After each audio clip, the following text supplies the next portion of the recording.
Assalamualaikum Pak Sarmili, selamat sore. Waalaikumsalam Ibu, selamat sore.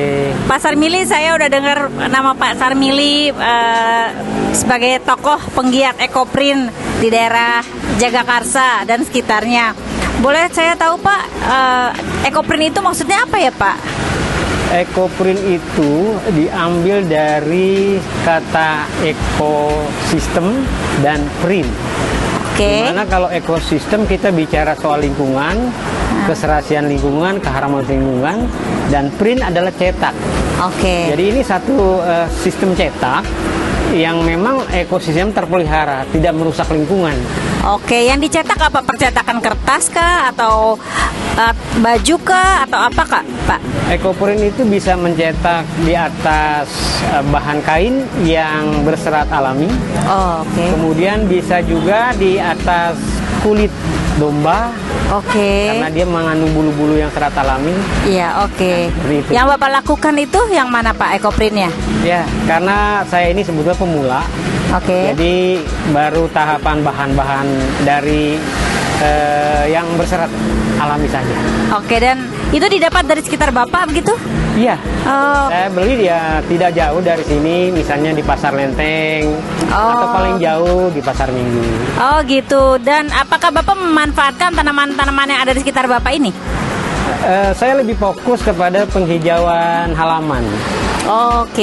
Jadi selebihnya kalau memang ada pohon-pohon yang baik di sekeliling saya, baru saya ambil, itu pun tidak merusaknya. Gitu. Tetap dalam perhitungan bahwa yang saya ambil adalah tidak merusak tanaman. Gitu. Karena saya orang lingkungan. Background Bapak dari profesional lingkungan ya Pak ya? Penggiat lingkungan. Praktisi lingkungan. Ya. Baik. Nampaknya orang-orang seperti Bapak nih kayaknya harus sering tampil Pak di masyarakat, karena kesadaran akan lingkungan itu semakin hari semakin menurun. Jadi kayaknya memang harus kita tonjolkan nih Pak, orang-orang seperti Bapak ya Pak. Kalau kami boleh tahu gimana sih Pak prosesnya untuk bikin ekoprint itu? Simpel saja. Ekoprint itu bisa kita lakukan dengan, saya garis besarkan, dua sistem saja. Yang pertama sistem ponding. Alat kita pakai palu, kita ketuk-ketuk. Itu sangat sederhana. Kedua dengan sistem steam. Nah, di sistem steam ini atau kukus ini ada beberapa variasi kita. Ada yang layer print, ada yang pakai blanket, ada yang masih awal kayak gitu kan, pemula untuk pemula. Boleh kita lihat Pak cara prosesnya? Ayo. Mari Pak. Terima kasih.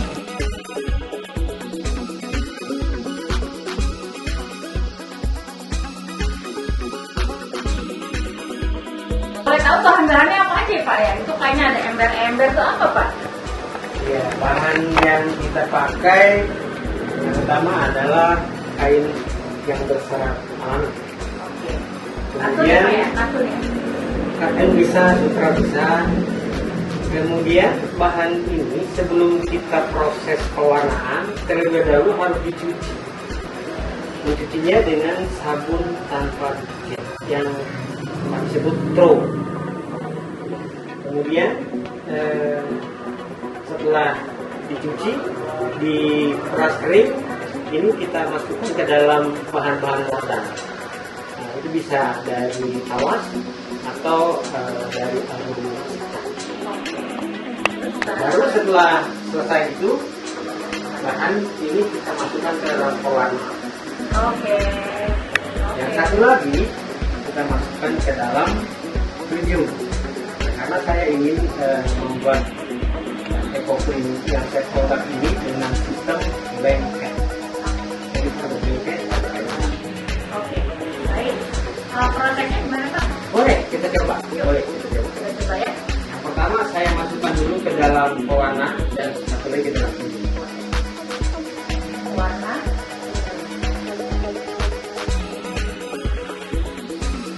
Itu ukurannya berapa meter Pak? Ini 2 meter. Kami ambil yang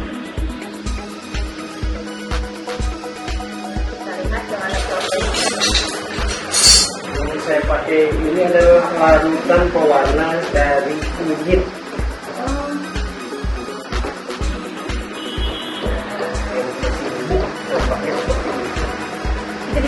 pasar ya Pak ya? Bisa. Saya pesan dari Jogja. Lebih murah gitu Pak di Jogja? Saya menjaga hubungan baik dengan teman yang selalu memberikan informasi tentang kopi.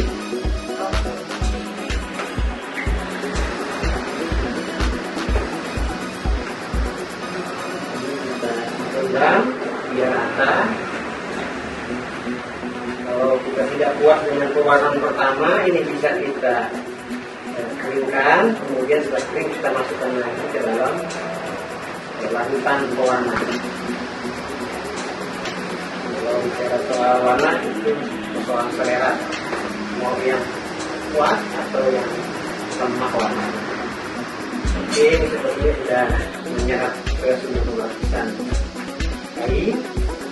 Kemudian kedua kita siapkan lagi larutan kunjung. Ini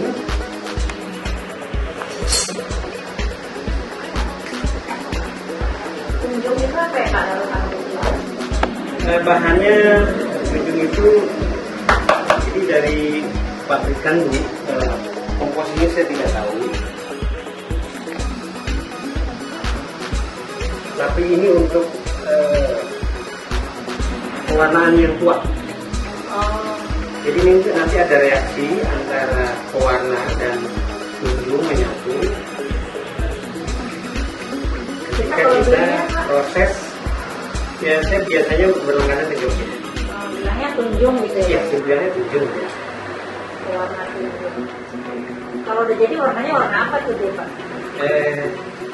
Mengarah kalau ini karena kunyit, mengarah ke kunyit. Ini sekarang sudah selesai. Kita coba peras. Inilah bagaimana bahan kopi itu dilakukan. Sangat sederhana, menggunakan bahan yang sederhana dan bagian besar alami. Sampai pada tidak ada tegangan. Tetap basah, tapi tidak menyeret.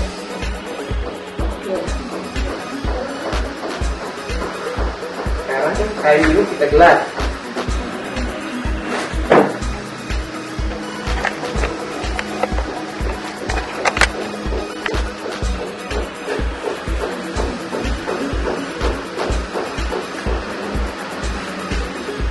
Setelah diperas baru digelar. Nah, dan sampai meja kalau meja yang cukup. Ada lipatan mempengaruhi kualitas.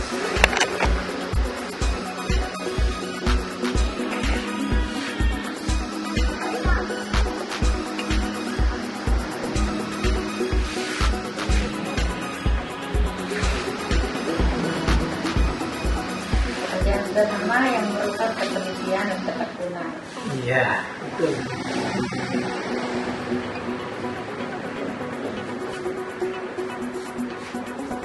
Tidak boleh ada lipatan. Sudah selesai. Sekarang tugas selanjutnya adalah kita menata daun sesuai dengan selera kita. Nah, ini Layout daun. kita mulai menempelkan daun-daunnya. Ini yang saya gunakan daun jati, daun tepiar, dan daun tanah. Kita coba mulai untuk penataan. Daun jati itu ya Pak? Jadi, Acak-acakan nggak apa-apa naruhnya gitu Pak? ya memang acak-acak. Di sini-sininya. Daun jati kan udah susah didapat ya Pak? Ya, daun jati saya upayakan untuk ambil dari halaman sendiri dengan menanam pohon-pohon jati di dalam pot. Masya Allah. 15 tahun lagi udah puluhan juta itu. Tidak akan besar Bu, Nggak akan besar ya Pak ya? karena dalam pot.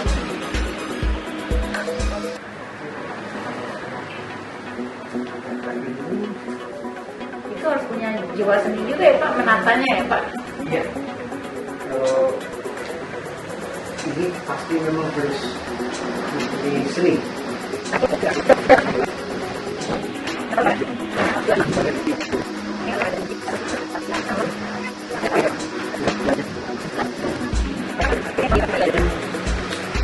Blanket, kain blanket. Kain blanket. Kain blanket ini bisa dari bekas cetakan yang gagal,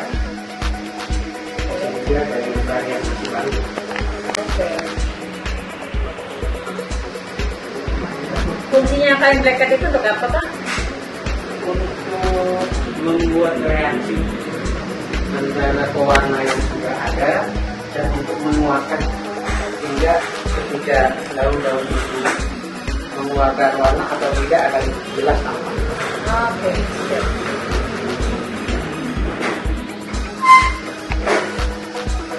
Ukurannya sama ya Pak tadi? Harus sama. 1,5 harus sama ya, kali 2 meter. Ini kali 2 meter.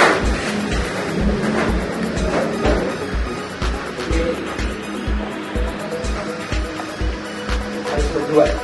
Harus berdua ya? Karena lebar. Nanti ini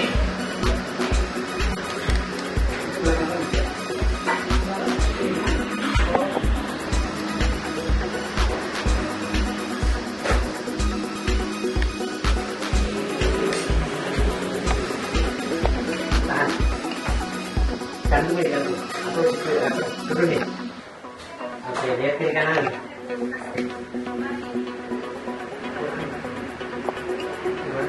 Tadi kan prosesnya Oke, ditutupi nggak apa-apa.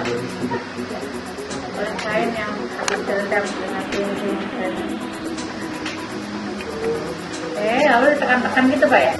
Ini juga jangan sampai ada kerutan. Kemudian udara-udara yang liar di dalamnya harus kita keluarkan.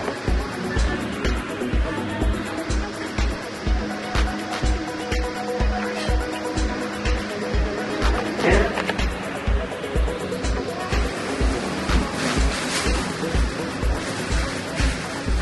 Diapain itu Pak, diplastikin?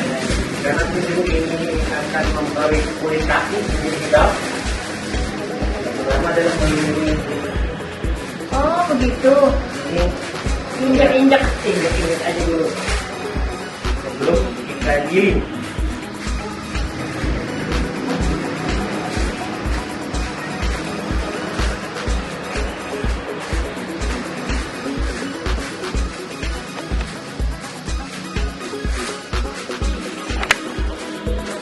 Yang diinjek itu yang ada daunnya ya Pak? Semua Semua. yang tidak berdaun pun harus hujan.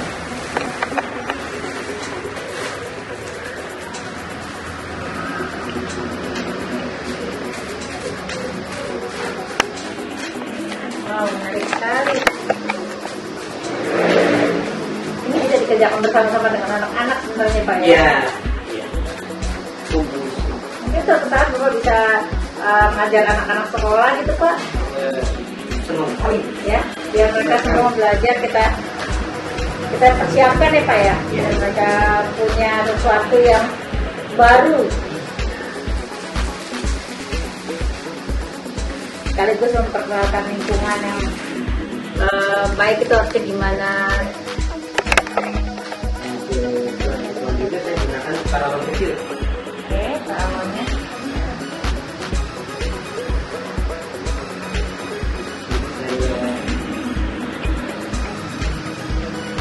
Dorong.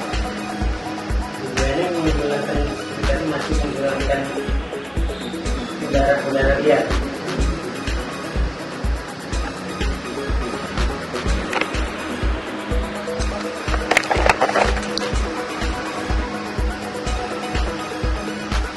boleh diinjak Pak?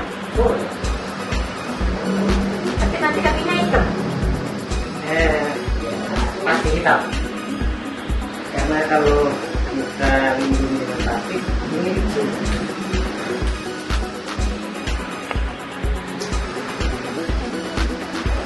Belum mulai bereaksi. Apa tandanya bereaksi Pak? Oh, tamin paling kuat taminnya Jati.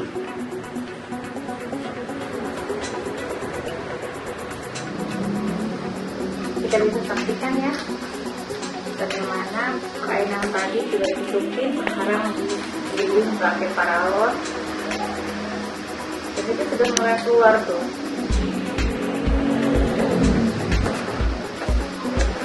Ini kita beri pelapis plastik. Tujuannya agar tidak ada campuran warna liar. Dari Ada pelindungnya plastik. maksudnya warna liarnya itu dari mana Pak? Kalau ini kita gulung ini, Ya. maka ini akan, kalau yang ini akan mengena semua di sini. Kuningnya ya? Jati ini akan mengena semua di sini, itu bersentuhan. Oke. Kalau kita dilindung, dia tidak akan mengeluarkan warna liar. Ini ada sekolahnya gitu Pak? Sekolah formalnya nggak ada. Gak ada formalnya. Rupanya tidak cukup.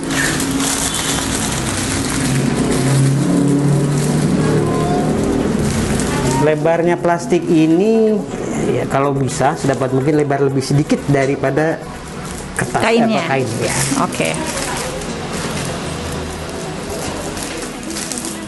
Selesai. Tugas kita selanjutnya adalah menggulung. Pakai paralon lagi. Kita gunakan paralon lagi.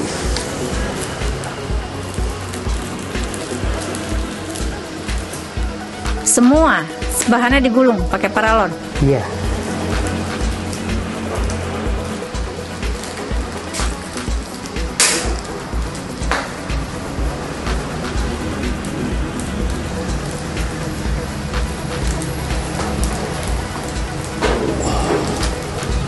Oke. Setiap kita menambah gulungan harus kita tarik kiri ke kanan, Oke. menghindari lipatan, kemudian agak kita tarik supaya kenceng.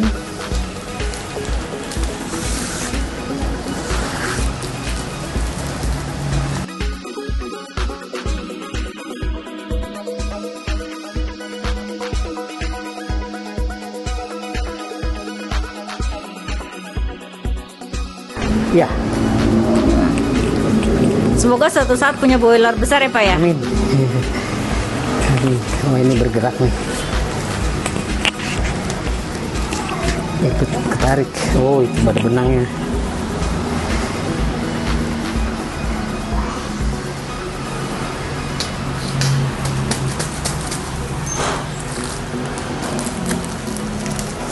Ini adalah proses yang menentukan kualitas cetakan.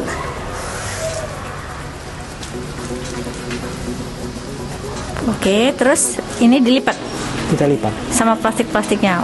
Lipat dua. Kita lipat dua saja. Setelah itu kita ikat dengan tali rapia. Oh, jadi tali-tali tadi itu untuk mengikat ya Pak. Betul.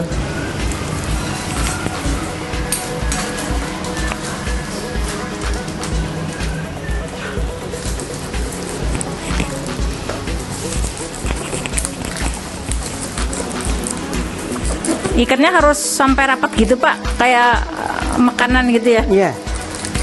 Rapat dan cukup kuat. Kalau dicemplungin air dia akan, seorang eco printer tidak berhenti untuk bereksperimen. Dia menemukan satu cara, dia akan, setelah itu dia akan cari cara yang lain. Setengah jam.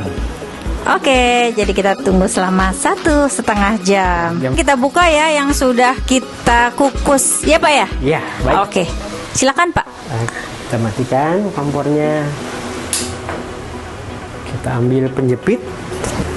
Wah, ini kayak lontong. Kayak lontong. Kemudian Lepet kayak lepet ya. kita bisa buka. Kita lepas ikatannya.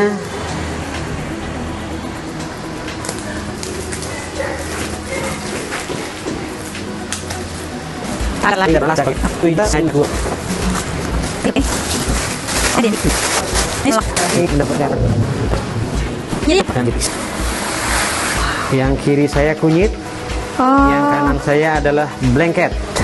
oh oke. Kalau udah kering ini masih basah, lalu setelah ini diapain nih Pak? Kita tunggu 5 hari. Oke. Setelah 5 hari kita kunci warnanya Dengan cara? dengan cara merendamnya di larutan tawas. Oh oke. Kayak abstrak jadinya. Ya. Inilah hasil karya kita hari ini. Dan ini yang ini ya, sebelah kiri ini boleh dipakai juga? Bisa. Oh, Kalau dengan hasil begini, ini bisa. Oke. Tinggal menunggu pengeringan dan kemudian akan lebih nampak lagi nanti gradasi warnanya di helai demi helai daun. Oke, berarti ini dijemur dulu atau dibiarin? Dikeringkan. Nggak usah dijemur, Diangin-anginkan. diangin-anginkan aja. Kering, kemudian kita simpan selama 5 hari, baru kita kunci warnanya atau dengan istilah fiksasi. Oke, ini contoh bahannya. Kita jembreng juga, kita pegang. Nah, ini contoh bahannya yang sudah Ini jadi yang ya. Sudah jadi. Masya Allah. Ini dari katun. Dari katun Tapi ya. kalau kita buat dari sutra, dia akan keluarnya lebih sempurna. Oke. Kenapa begitu Pak? Karena serat alaminya mungkin ya. Oke, dan ini adalah contoh baju-bajunya Pak ya. Iya. Dengan memberdayakan teman-teman UKM yang memang menjahit. Oke, ini. Ya, itu contoh baju-bajunya ya Pak ya, Masya Allah. Ya. Ada juga yang untuk laki-lakinya juga. Iya. Inilah hasil karyanya. Dan ini manfaatkan teman-teman UKM ya Pak ya, menjahitnya juga ya. Iya. Ada juga kaos-kaosnya ya Pak. Ada. Biasanya Bapak pasarkan di mana ini Pak?